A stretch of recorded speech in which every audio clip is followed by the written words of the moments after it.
수능 D-25, 이제 진짜 시간이 없습니다. 수능날 국어로 커리어 하이 찍어야 되는데 아직도 시험만 보면 시간이 모자라요. 독서 2지문 남겨놓고 종치고, 문학은 감으로 막 찍고, 선택은 막 손 떨리면서 이제 마킹하고, 매번 똑같습니다. 이번엔 빨리 풀어야지 하고 들어가지만 결국 또 시간에 밀립니다. 국어 빨리 푸는 운영법, 단순히 속도 얘기가 아닙니다. 빨리라는 건 정확하게 운영한다는 뜻입니다. 실수를 줄이고 집중력을 길게 유지해서 진짜 최고점을 찍는 방법, 그게 바로 오늘의 이야기입니다. 시험장에서 독서 첫 문장 딱 읽자마자 눈은 글자를 막 보고 있는데 머리는 하얘진 적 있지 않으세요? 그러니까 마치 컴퓨터가 막 버벅일 때 응답 없음 뜨고 컨트롤 알트 델리트 눌러야 되고, 그 상태로 5분 10분 계속 막 돌아가고 있는 그런 상태. 시간은 증발하고 심장은 점점 빨리 뛰고 뒤에 남은 문학은 손도 아직 못 댔는데 종은 곧 칠 것 같고, 그 끔찍한 기분. 모의고사 치고 나면 항상 똑같습니다. 이번에도 시간이 부족해서 독서 한 지문 통째로 날렸다. 문학은 얼추 감으로 대강 찍고 결국 버렸다. 근데 신기하죠? 똑같이 공부했는데 어떤 애들은 끝까지 다 풀고 심지어 마지막 3분 정도 남겨놓고 마킹까지 여유롭게 하고, 그 차이가 뭔지 아세요? 내게 맞는 최적화된 풀이 순서가 있냐 없냐입니다. 그래서 각자 유형별로 여러분에게 최적화된 풀이 순서나 방법을 정확하게 제안해 드릴 겁니다. 국어 시험은 마라톤입니다. 근데 대부분의 학생은 출발하자마자 전력 질주하는 것 같은 그런 사람들이에요. 100m 전력으로 막 뛰다가 500m쯤 가가지고 지쳐서 쓰러지고 막 숨이 턱턱 막혀오는 거죠. 막판에 페이스 쭉 떨어지고. 문제는 그때부터입니다. 호흡이 깨진 상태로 독서나 남은 문학 지문들을 읽어 내려가기 시작하면 내용이 눈앞에서 미끄러져요. 그때 느끼는 게 국어는 너무 어려워요 입니다. 국어가 어려운 것도 있겠지만 더 중요한 건 호흡이 잘못된 거예요. 처음부터 너무 과호흡되니까 뒤에 가서 제대로 호흡을 맞춰서 뛰질 못하는 거죠. 그 호흡을 바로잡는 게 풀이 순서입니다. 실제로 심리학 실험에서도 똑같이 나옵니다. 사람은 쉬운 걸 먼저 성공하면 집중력이 확 올라가고, 그 다음에 어려운 걸 만나면 오히려 더 빠르게 푼다고 합니다. 이걸 심리학에서는 자기 효능감 효과, 초기 효과라고 하는데, 그러니까 시험에서는 쉬운 문제부터 차근차근 처리해 나가는 게 그냥 기분 좋은 선택이 아니라 뇌구조에 맞는 전략이라는 겁니다. 초반에 쉬운 걸 마치면 나 지금 잘하고 있네 라는 안정감과 도파민이 나오면서 그게 집중력과 속도, 판단력을 조금씩 끌어올려 줄 겁니다. 반대로 처음부터 어려운 걸 붙잡고 있으면 그 자리에서 뇌 에너지를 다 써버리고 뒤로 갈수록 집중력이 저하됩니다. 결국 수능 국어는 한 세트가 아니라 전체를 잘 풀어야 되잖아요. 막판으로 갈수록 순서의 싸움입니다. 그래서 이제 제가 제시하는 실전 풀이 순서를 참고해 보십시다. 이건 대부분의 학생들 기준으로 설정한 거고, 실제 정답률과 EBS 반영 비율까지 고려해서 제안을 드려볼 겁니다. 크게 3가지 유형의 학생으로 좀 구분해서 순서를 제시해 드릴 겁니다. 첫 번째, 보편적인 학생. 뭔가 딱히 정답률에 근거해서 정답률과 비례해가지고 오답이 나오는 학생들, 대부분의 학생들. 둘째, 독서에 좀 자신 있는 학생. 셋째, 문학에 좀 자신 있는 학생. 이렇게 좀 구분해서 한번 가볼게요. 일단 첫째, 일반적인 학생들의 경우 나는 보편적인 학생이다. 심리학에서 얘기한 순서 말씀드렸죠? 무조건 쉬운 거부터 순차적으로 올라갈 때 가장 속도가 빨리 붙고 정확하게 풀 수 있다. 가장 쉬운 게 뭐죠? 1번 독서론. 가장 짧고 쉽습니다. 뇌 워밍업, 첫 득점 구간으로 가장 좋습니다. 쉬운 성공으로 집중력의 스위치를 탁 켜고. 두 번째, 선택 과목.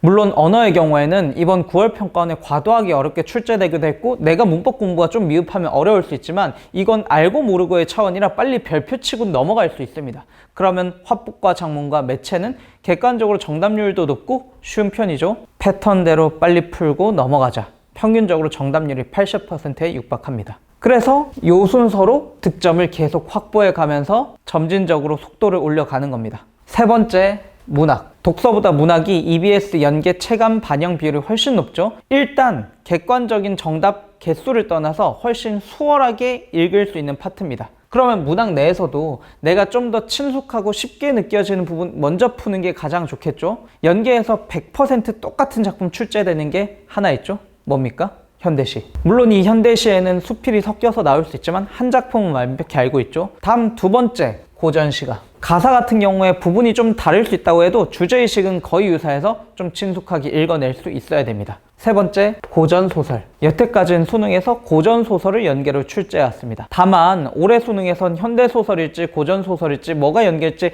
장담은 할 수 없죠. 만약에 현대소설이 연계라면 고전이 비연계일 거고, 그럴 땐 순서를 바꿔서 연계 우선입니다. 다음에 남은 현대소설. 되셨죠? 연계 체감이 큰 순서대로 푸시는 겁니다. 마지막 이제 독서 남았죠. 시간 내에 모든 문제를 항상 다 푸신다면 그냥 잘 순차적으로 푸셔도 괜찮긴 한데, 일반적으로 시간이 되게 타이트한 시험입니다. 시간이 좀 부족하다면 일단 볼륨이 긴 가나를 버리면 너무 아까워지죠. 가나 먼저. 다음 두 제시문 남죠. 둘 중에선 더 자신 있는 제재. 만약에 나는 진짜 다 자신 없다, 그러면 EBS 공부를 좀 해서 연계가 조금이라도 느껴지는 지문 먼저, 일단 내가 더 쉬운 거 먼저 풀라는 소리입니다. 마지막 남은 지문 도전. 되셨죠? 그리고 독서 푸실 때의 마인드, 이전 영상에도 말씀드렸지만 모든 문제 다 푼다고 점수를 주는 게 아니라 많이 맞춰야 점수를 받는 겁니다. 만약 안 되면 푼 지문을 정확하게 다 읽고 푸는 게 점수가 더 잘 나옵니다. 다 푸는데 집착하지 말자.